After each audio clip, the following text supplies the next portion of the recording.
Dane Ortlund nos recuerda que cuando pecamos es importante recordar que Dios no es mezquino con su gracia y misericordia. Él no escatima en cuanto a la misericordia. Sin embargo, Él tiene cuidado en cómo repartirla. Él es abundantemente rico en misericordia.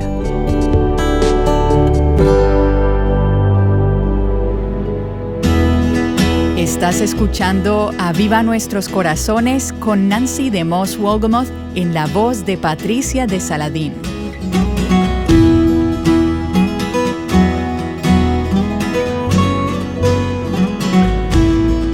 Se han escrito una gran cantidad de libros sobre el tema de la santidad y la justicia de Dios. De hecho, yo misma escribí un libro acerca de la santidad de Dios.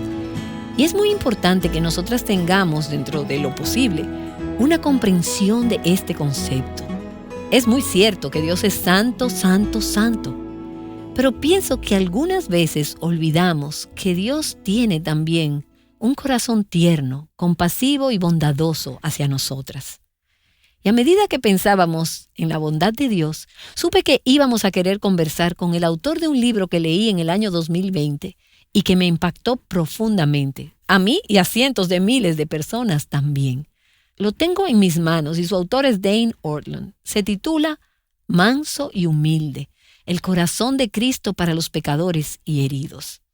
Ahora, esos somos todos nosotros, ¿no es cierto? Todos somos pecadores y todos sufrimos. Pecamos y sufrimos los efectos del pecado en este mundo. Dane Ortlund ha escrito este poderoso libro que explora el corazón de Jesús, tal y como se revela en las Escrituras, hacia los que sufren y los que pecan. Y mientras lo leía a principios del 2020, me encontré subrayando oración tras oración, frase tras frase, escribiendo en los márgenes, diciendo sí, sí, amén.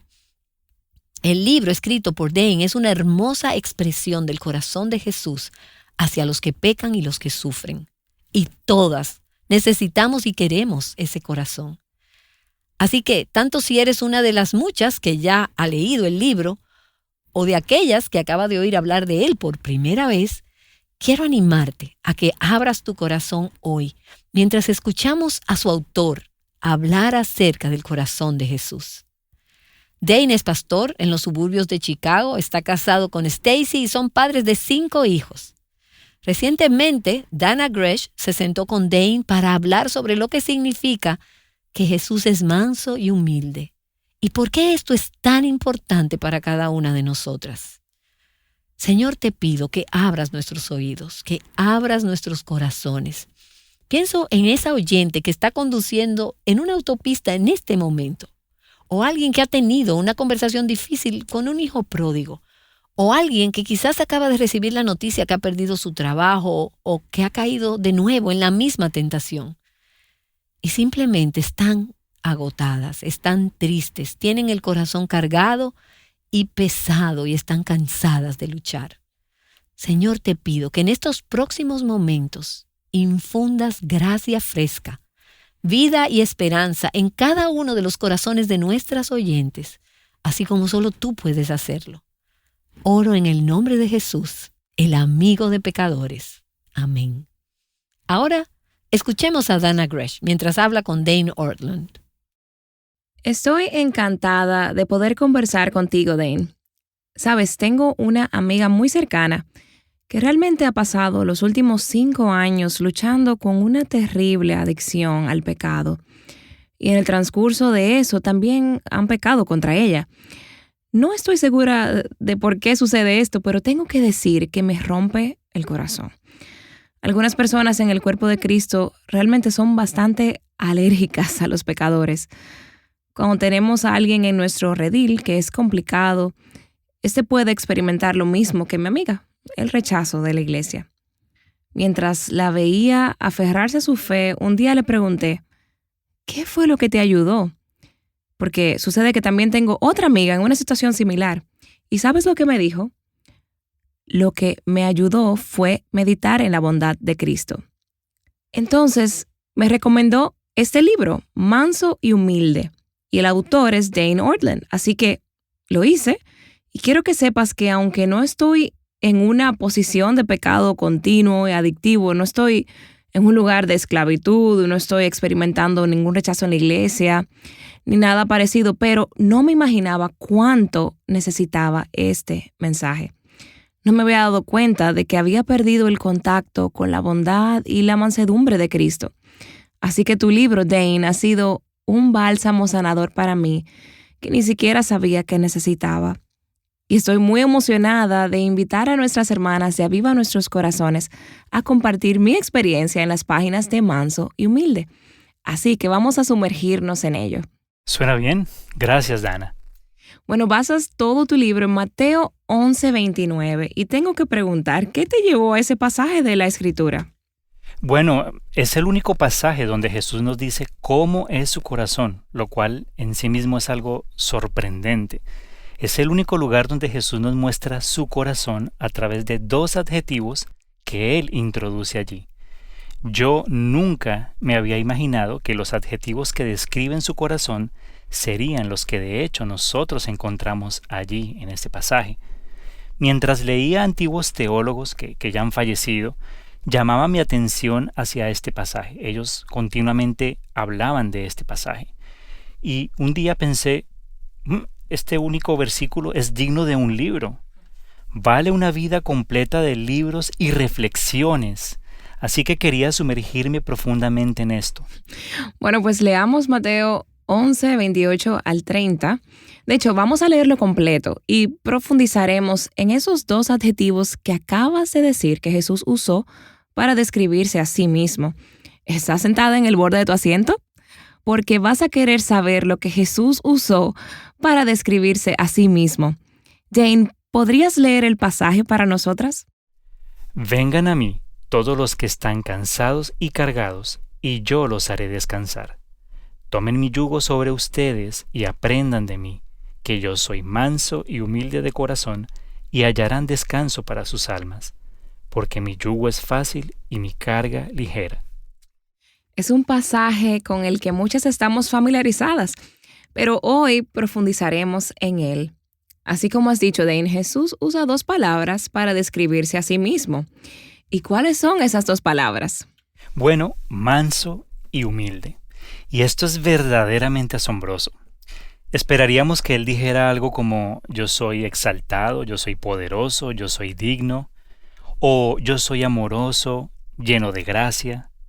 Quiero decir, en realidad podríamos elegir muchas otras cosas que son también ciertas acerca de él. Pero cuando él está hablando de su propio corazón, aparentemente él quiere que sintamos el peso de que él se pone a nuestro nivel. Él se pone con total accesibilidad hacia nosotros. Y eso es tan profundo, ¿no es así, Dana? Porque no lo creo. Me levanto de mi cama cada mañana resistiendo profundamente eso. Y así es que nosotros debemos poner nuestros corazones. Uno de mis ancianos diría, necesitamos poner nuestros corazones en la olla de cocción lenta, no en el microondas, para poder meditar en un texto como este toda nuestra vida. Me encanta eso, Dane. Bueno, vamos a entrar en esa olla de cocción lenta y vamos a tomar estas dos palabras y desempacarlas. Porque me ha pasado que he leído versículos donde creo que entiendo su significado y no es así. Así que soy manso.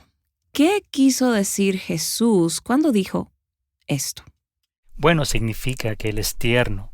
Significa que Él no nos trata como lo hicieron muchos de nuestros padres. Significa que no es un instructor o un entrenador de vida por encima de la media o un orador inspiracional. No está dando charlas de motivación. Él no nos trata bruscamente, Él no nos manipula, Él es manso con nosotros. En otras palabras, sin comprometer ni un poco su santidad, su divinidad, Él es sumamente amable con nosotros.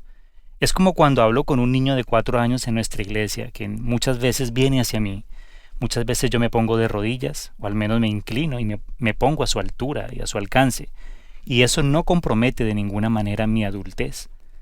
Es colocarme a su nivel para poder relacionarnos y hacerle sentir que es escuchado, amado y que yo lo tomo en cuenta. Así que cuando Jesús dice que Él es manso, Él nos está diciendo, nunca te trataré con rudeza. Ese es su corazón. ¡Wow! ¡Qué hermoso pensamiento! Sabes, tuve casi escalofríos cuando te escuché decir que Jesús no nos va a tratar como nuestros padres lo hicieron. Y yo sé que hay personas que realmente necesitaban escuchar esto hoy, porque realmente podemos quedarnos atascados tratando de entender a Dios, especialmente como padre, cuando no hemos sido tratadas con amor o gentileza por nuestra madre o nuestro padre. Así que manso, Él es manso. Él nos va a tratar de una manera que tal vez otros no fueron capaces de hacerlo porque no fueron tratados gentilmente, ¿cierto? Así es. Bueno, entonces, ¿qué significa cuando Él dice, yo soy humilde? Significa que Él no es un político y que tengamos que atravesar anillos de seguridad para poder llegar a Él. Él está a nuestro alcance, por así decirlo. Él está muy arriba, pero también muy abajo. Es natural e intuitivo para nosotros pensar Cristo, el gran, glorioso, divino que vemos en el capítulo 1 de Apocalipsis, Cristo, quien está reinando en los cielos, quien va a regresar un día con una espada de 2 filos saliendo de su boca. De acuerdo, creemos eso, es algo que nos resulta bastante lógico. Por supuesto, Él es así, Él es todo eso, pero ¿Él también es humilde? En realidad, esa es la palabra usada en el Nuevo Testamento, humilde. ¿De qué tiene que ser humilde Cristo? Bueno, el punto es simplemente que Él no tiene problema con esto. Él no está renuente a bajar a nuestro nivel. No es como si estuviéramos llamando a Jesucristo y nos pusiera en la lista de espera. No es como si tuviéramos que tomar un ticket, por ejemplo, en la sección de delicatessen o de carnes en un supermercado y esperar a que 5 o 10 personas por delante de nosotros pasen haciendo la fila. Él siempre está presente, accesible, disponible y receptivo a nosotros. Eso es lo que significa que Él es humilde. Y nuevamente, esto desafía nuestras ideas. Este es un Cristo que todos nos resistimos profundamente a creer que existe. ¿Pero por qué? ¿Por qué nos resistimos a esto? Es decir, eso es lo que realmente queremos, ¿no es así? Pero tienes razón cuando dices que lo resistimos. Es así y no lo sé. Es decir, somos pecadores, somos raros. Yo me incluyo en esto. Aquí tengo mi Biblia delante de mí mientras hablamos. Una forma de entender la vida cristiana, como yo la entiendo, y sé que ustedes también en Aviva Nuestros Corazones, es como un viaje de por vida, dejando que este libro de tapa a tapa me repare, me corrija, me cambie y arregle toda mi mala teología. Mi mala teología puede que no solo tenga una mala comprensión, digamos, de la soberanía de Dios, por ejemplo. También puede ser mala teología el hecho de que no crea realmente que Jesús es humilde y manso de corazón. Así que necesito que este libro me repare. Y no sé, quizás es algo muy arraigado en nosotros, como mencionaste anteriormente, Dana, ya sea por la forma en que un padre o una madre nos trataron. Tal vez sea por la forma en que un jefe, tu empleador, un amigo, nos ha tratado, no lo sé. Pero es como si estuviéramos endurecidos y reacios a pensar en un Cristo accesible, manso y humilde. Algo que con certeza hizo la caída en Génesis 3 es que arraigó en nuestras mentes pensamientos oscuros de Dios y de Cristo que solo se desentierran a lo largo de toda una vida en las Escrituras. Sí, puedo identificarme con eso. Y en mis días buenos, donde me siento bien, creo que tengo una dulce relación con Jesús y que experimento esa mansedumbre, humildad en algún grado. Pero en los días que me siento más pecadora o que soy más pecadora, que son muchos, y no es que tenga días libres de pecado, muchos de ellos, al menos de los que soy más consciente de mi pecado, pero en esos días entro en esa mentalidad de piloto automático y es muy fácil para mí ver a Jesús como castigador, un Jesús enojado o a un Jesús decepcionado. Tal vez decepcionado sería la palabra que más vería en ese día, o como sentiría que Cristo se siente hacia mí en ese día. Es como si cuando peco se quemara ese fusible en mi espíritu. Acabas de usar la palabra oscuridad. Las luces se apagan, siento que se apagan, no puedo ver cuando peco. Tengo que intencionalmente encender el interruptor para recordar a Jesús, recordar que Él es bueno, que Él es manso y humilde. Yo tengo que decirme a mí misma que Él me ama, incluso hoy, en medio de este pecado. ¿Crees que soy la única que se siente de esa manera en los días en que uno siente que ha caído más en el pecado? Yo entro como en un piloto automático, imaginando a un Jesús más crítico, que juzga, señalándome con su dedo, que ni siquiera a veces creo que exista, pero ahí es donde voy en esos momentos. Por supuesto, todos lo hacemos. Lo que dices se dirige a mi propio corazón, a mi vida, Dana, y a la de todos nosotros. Estamos ahí contigo. Podemos ser creyentes y haber estado caminando con el Señor por décadas, pero permanece natural en nosotros creer que Dios nos ama, que Cristo nos ama, que Él nos perdonó, que somos suyos, pero a veces sentimos como si nos estuviera tolerando. Es una sonrisa benigna, pero sabes que cuando estamos pecando, pensamos que su abrazo se enfría un poco, que Él nos suelta un poco, nos deja un poco. Y los puritanos me convencieron desde las páginas de la Escritura que realmente, maravilla de maravillas, es en mis lugares más oscuros de vergüenza, remordimiento y angustia donde el corazón de Cristo se acerca con más fuerza. Al mirar las páginas de Mateo, Marcos, Lucas y Juan en los Evangelios, vemos por sus acciones que eso es lo que Él es. Eso llevaba a Jesús a hacerlo una y otra vez todo el tiempo, a acercarse en los momentos más oscuros y en los lugares más oscuros del ser humano. Pero entonces, de alguna manera, lo alejamos de nuestras propias vidas. Este es un Cristo a quien puedo disfrutar al seguirlo, siendo su discípulo, aunque sea cuando más tropiezos tenga. Él está más cerca y con Él su corazón. Así es. Bueno, si acabas de conocer por primera vez a Dane Ortlund, debes saber que él ama a los puritanos. No sé cómo enfatizarlo. Eres como un fanático de los puritanos, Dane. Y si tú lees su libro, vas a entenderlo. Pero tengo que decirte que cuando lo estaba leyendo, me impactó mucho porque la imagen que tenía de los puritanos era como que eran una especie de jueces. Me sorprendió que al leer sus obras a fondo, ellos tenían una comprensión de la mansedumbre y la humildad de Jesús, una manera que nosotros realmente hemos pasado por alto. Oh, sí, ellos ciertamente la tenían. Ellos miraban con mucha seriedad al pecado y no es de gratis este estereotipo o caricatura de ellos. Pero los mejores de los puritanos entendieron cómo tener en una mano las Escrituras y en la otra nuestros caídos y temerosos corazones humanos, y al mismo tiempo poder conectar ambos. Sus libros y sermones están construyendo puentes entre los dos para dar oxígeno y vida, y para calmar nuestros frenéticos y pecaminosos corazones. Ellos sabían cómo hacerlo de esta manera, y esto se debía a su teología ortodoxa. No comprometían nada. No es que estuvieran enfatizando el amor y la misericordia de Dios a expensas de su santidad y justicia. No, eran ambas cosas. Pero ellos sencillamente presionaron muy fuerte en ambas direcciones.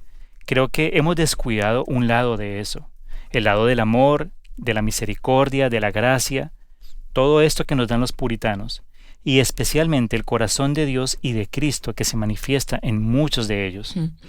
Bueno, pues entonces hablemos de ese lado de amor, misericordia. Me encanta cómo casi hiciste de eso una sola palabra, amor, misericordia. Probablemente hay un mensaje allí para mi propio corazón. Hablemos entonces de la misericordia, ya que en esos días, creo, cuando somos más pecadores, nos cuesta relacionarnos con ese Jesús que es manso y humilde. Así que háblame de la misericordia de Cristo. Pues bien, la misericordia es lo que brota naturalmente de Dios y de Cristo cuando hemos pecado, cuando nosotros, su pueblo, hemos pecado. Dios es amor todo el tiempo para con su pueblo. La misericordia es algo más ocasional, que viene a nosotros cuando la necesitamos. Por eso la Escritura habla de que Dios es rico en misericordia en Efesios 2, versículo 4. Eso merece toda una vida de reflexión. Él no escatima en cuanto a la misericordia. Sin embargo, Él tiene cuidado en cómo repartirla. Él es abundantemente rico en misericordia. Es como si fuera un multimillonario en la moneda de la misericordia. Imagínate que la misericordia fuera una moneda. Él es multimillonario con esta posesión, pero también le encanta que hagamos retiros de esa gran fortuna suya. En realidad, la lógica del Nuevo Testamento es, por ejemplo, al final de Romanos 5 y final de Romanos 6, cuando hacemos retiros de su fortuna, crece, no se reduce. Y dice, donde el pecado abundó, sobreabundó la gracia en Romanos 5:20. Así que eso es profundamente consolador para mi vida diaria que está necesitada de misericordia. Estoy de acuerdo, eso es profundamente de consuelo para mi propio corazón.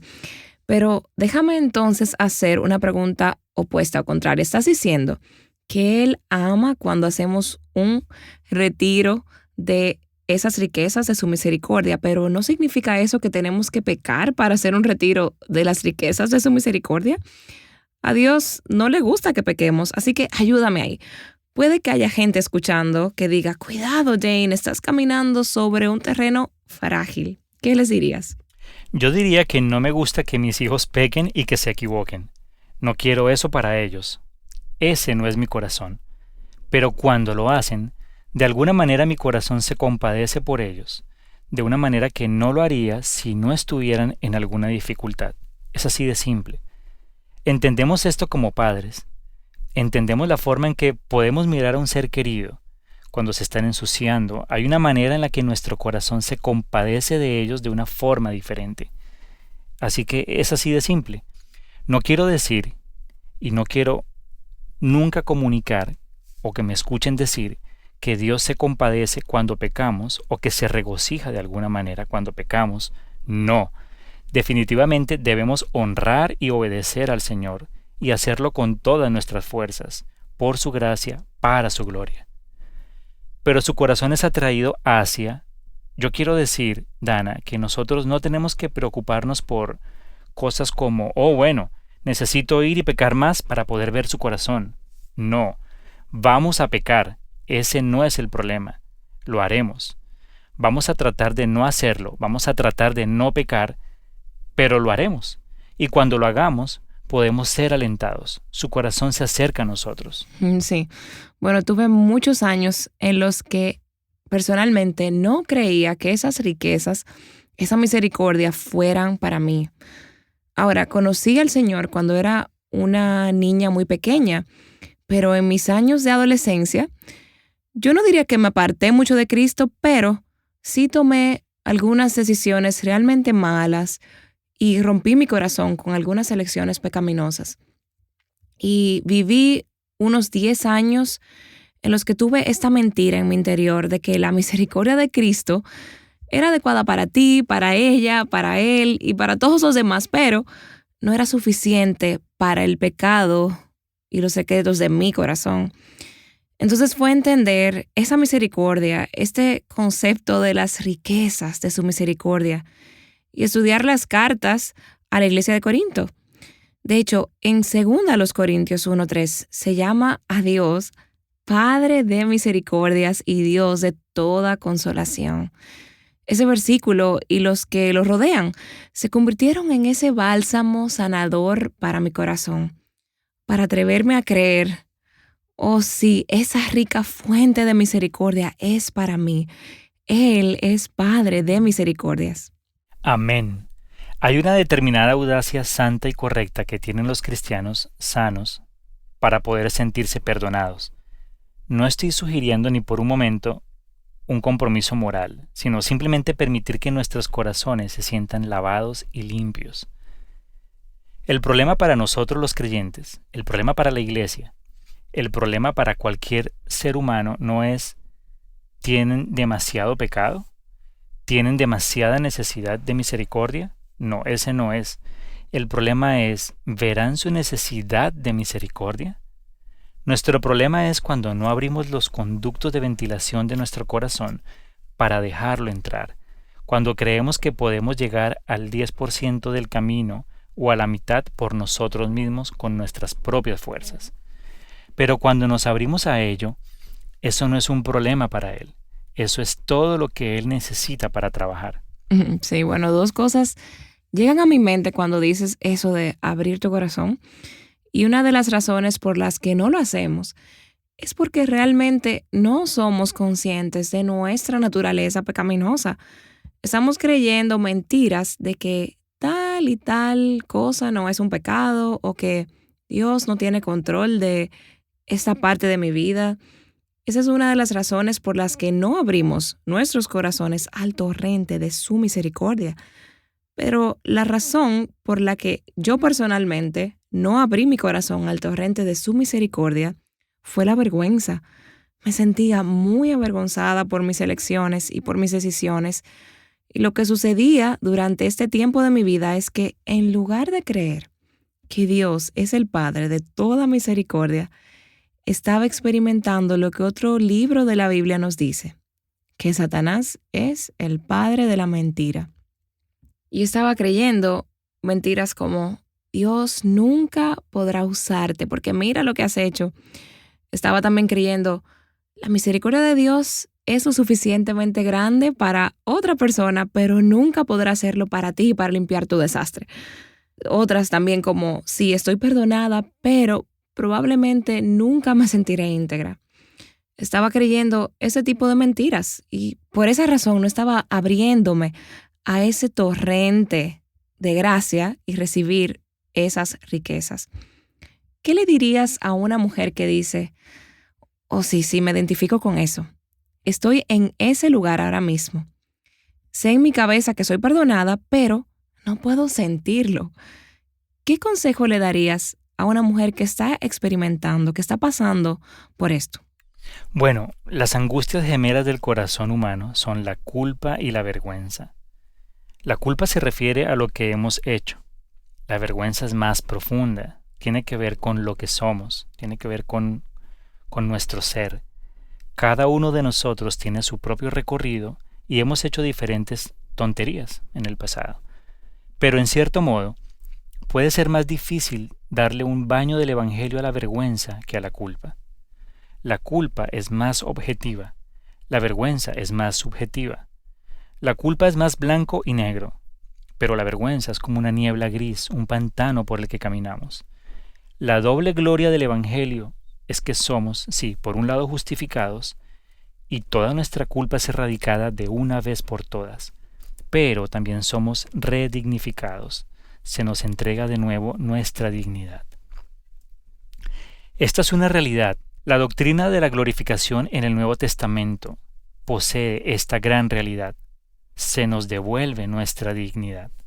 Se me devuelve a Dain, se me devuelve en Cristo el Dain que estaba destinado a ser, aún no perfectamente, pero sí verdaderamente. Y ya no hay vuelta atrás. Eso es cierto para cada mujer que escucha y siente cuando se despierta a las 3 de la mañana en la oscuridad y vuelve a escuchar la cinta en su cabeza de algo que sucedió hace 25 años y está tan afligida por la vergüenza que es como si fuera una cobija o una manta sobre ella. Ella puede aferrarse a la verdad del Evangelio en las Escrituras de que en Jesucristo, al estar unidos a Él, se nos devuelve nuestra plena dignidad. Esta hermana puede mantener la frente en alto y caminar a través de este mundo caído. Y no se basa en que compense lo que hizo en el pasado o lo que le hicieron en el pasado, sino por lo que Jesús dice de ella ahora. Ella es ahora hija de Dios, es la hermana menor de Jesús. Su destino y su gloria ahora la definen. Se le ha dado esa túnica blanca que no se puede ensuciar. Así que esta es una verdad profundamente reconfortante del Evangelio. Amén, es muy, muy reconfortante. Y sabes, estás derramando un bálsamo en nuestros corazones, en mi corazón, en el corazón de las hermanas que escuchan. Es como un bálsamo de gracia. Muchas veces en la iglesia vemos personas que han estado sirviendo, han sido maestros de escuela dominical o han estado en comités Y de repente descubrimos, hay un secreto. Son pecadores, están quebrantados. Y en lugar de responder con amabilidad, mansedumbre y humildad, porque si se conocieran nuestros pecados, pero a veces tendemos a responder con distanciamiento. El pecado es complicado y la misericordia también es complicada. La gracia no la podemos entender. Y a veces nosotros mismos, cuando pasamos por situaciones similares, necesitamos eso. Creo que es una gran bondad ir más allá y ser manso y humilde y tener el corazón de Cristo. De hecho, Mateo 11, 28 y 30 hace referencia a la misericordia de Cristo. Háblanos de eso, porque es realmente revelador cuando recibimos esta misericordia de Cristo y nos damos cuenta de que Él nos invita no solo a ser completamente sanados, sino a la labor de pasar esa sanidad a otros. Eso es lo que me sorprende cada día cuando despierto y digo, wow, Jesús, no solo me has sanado a mí, sino que ahora me usas para sanar a otras mujeres. Wow, así que llévanos de vuelta, Dana, a la bondad de Cristo. Sí, la bondad de Jesús no se encuentra en un callejón sin salida. Nos encontramos en las intersecciones por donde ésta pasa. Solo haremos eso en la medida en que disfrutemos de su bondad en nuestras propias vidas. Y como bien acabas de decir, Dana, tomen mi yugo sobre ustedes y aprendan de mí. ¿Por qué? Yo soy manso y humilde de corazón. Esa es la razón central. Ese es el ancla. Bien, hallarán descanso para sus almas. ¿Y qué es eso? Porque mi yugo es fácil y mi carga ligera. Mateo 11:29. Fácil está bien como traducción, pero es la palabra que en otras partes del Nuevo Testamento se traduce como amable. Mi yugo es amable. Puede que no sea fácil. No es fácil en el sentido de poner el control de la velocidad y pasar por la vida robóticamente, de manera mecánica. No. Tomamos este manto sobre nosotros, pero el manto que está puesto sobre nosotros es en realidad una exaltación. Tomamos este mandato sobre nosotros, pero este mandato es en realidad una liberación para todos. Es un yugo de bondad. Un yugo es una cosa grande y pesada que se pone sobre ti y que tienes que arrastrar por el campo. ¿Y cómo se hace? Bueno, el yugo que Él pone sobre nosotros, a diferencia de cualquier otro yugo que estemos probando en este mundo, es un yugo de bondad. Así que al venir a Él, quiero decir, creemos en nuestros corazones que al venir a Cristo, Él va a ser agotador para nosotros, que nos dará tareas y una lista de cosas por hacer. Y Él va a estar mirando por encima de nuestros hombros y en realidad, si queremos vivir una vida plena, entonces debemos honrar y respetar a Jesús. Pero ¿realmente necesitamos dejar algo por nosotros mismos? No. Cuando le entregamos todo a Él, cuando nos rendimos a Él y nos dejamos caer, y esa es una de mis palabras favoritas, dejarnos caer. Cuando nos dejamos caer en sus brazos, porque todos podemos dejarnos caer. Esto no requiere esfuerzo, no tienes que escalar. Ni siquiera das un paso, simplemente caes en sus brazos. Cualquiera puede hacer eso si tenemos la humildad para hacerlo. Entonces, si nos desplomamos en sus brazos, lo encontramos colocando este yugo de bondad sobre nosotros. Estamos en un océano de bondad. ¿Fácil? No, pero siempre es amable. Dejarnos caer. Me encanta. Eso describe lo que finalmente hice cuando tenía alrededor de 26 años. Dije, está bien, he estado confesando este pecado por X número de años después de haberlo confesado. Está bien, he estado despertando cada día y tratando de servirte, Señor. Está bien, he estado horneando galletas para el Ministerio de Niños porque ciertamente no me siento digna de enseñar. Está bien, Dios. Y al final me desplomé, me dejé caer y dije, no puedo continuar con esto. Así que mejor voy a aceptar tu misericordia. ¿Tienes de esa misericordia para mí? Espero que haya alguien escuchando en este momento que esté listo para dejarse caer, para derrumbarse, desplomarse en los mansos y humildes brazos de Jesús. Mientras hablábamos de esto, hoy, Dane, tengo que decir que este libro es excepcionalmente intuitivo. Sí, leí donde te inspiraste en este pasaje de Mateo 11, del que hemos estado hablando. Leí cómo recibiste una nota de tu padre indicándote que este es el único lugar donde Cristo describe su propio corazón. Leí donde te tropezaste con los escritos puritanos y te volviste como loco por sus escritos. Pero esto es demasiado familiar para simplemente eso. Creo que eres un hombre que ha conocido la dulce bondad de Cristo en contraposición con tu pecado. Así que me pregunto, ¿cómo has experimentado al Jesús manso y humilde en tu vida? Tienes razón. Toda la premisa de tu pregunta es absolutamente precisa, Dana. Nunca podría haber escrito este libro y no habría tenido el deseo de escribir el libro. Escribí el libro para mí, es decir, soy yo quien lo necesitaba y quien aún lo necesita. Fue escrito no solo por mí, sino para mí, y este es el porqué. A veces escuchas testimonios cristianos y es algo así como: solía ser un desastre, pero luego me las arreglé y ahora estoy volando alto por Jesús. Bueno, mi historia es de fracaso pasado y presente. Así que la pregunta es, ¿cómo es eso sostenible?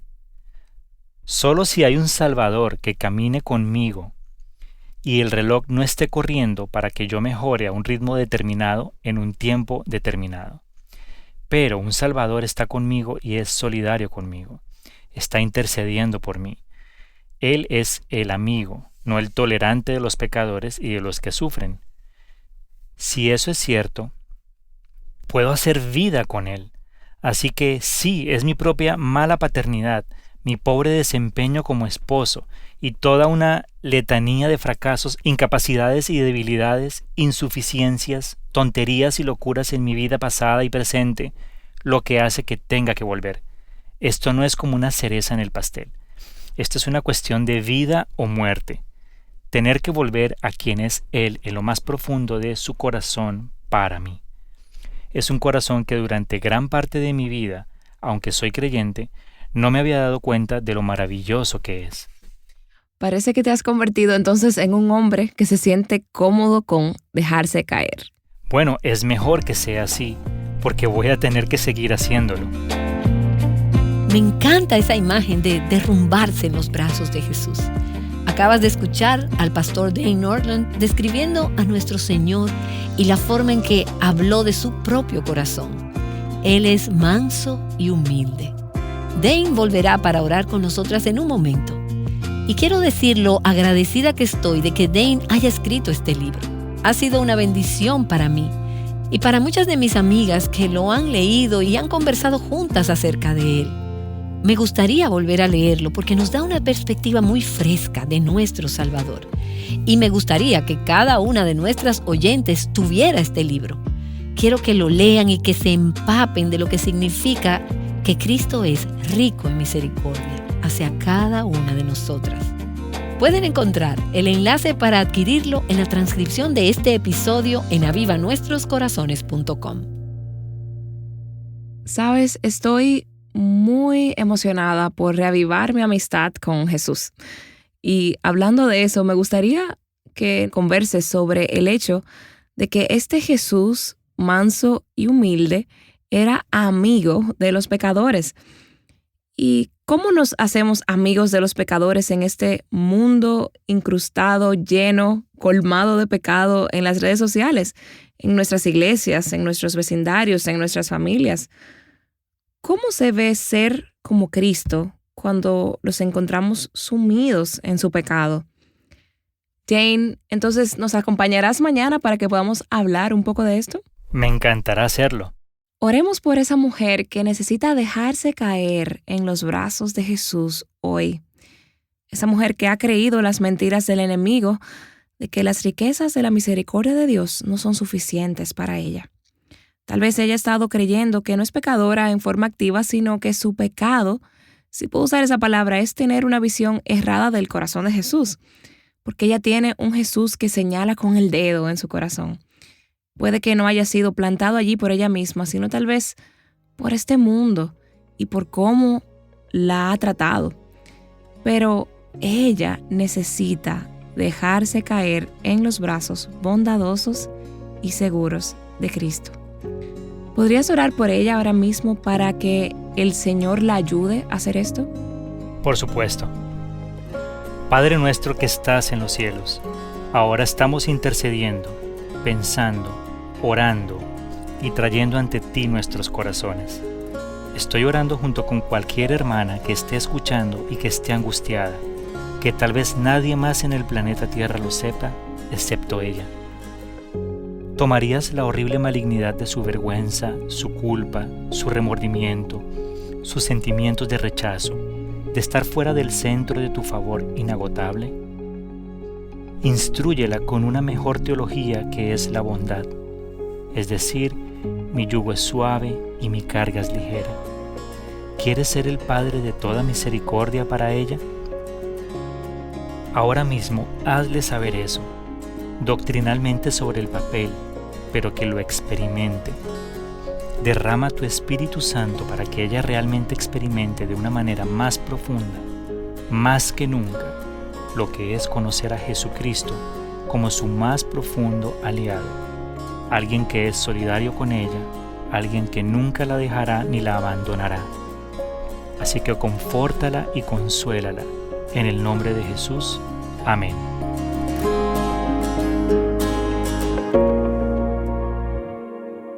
Viviendo juntas la belleza del Evangelio, Aviva Nuestros Corazones es un ministerio de alcance de Revive Our Hearts.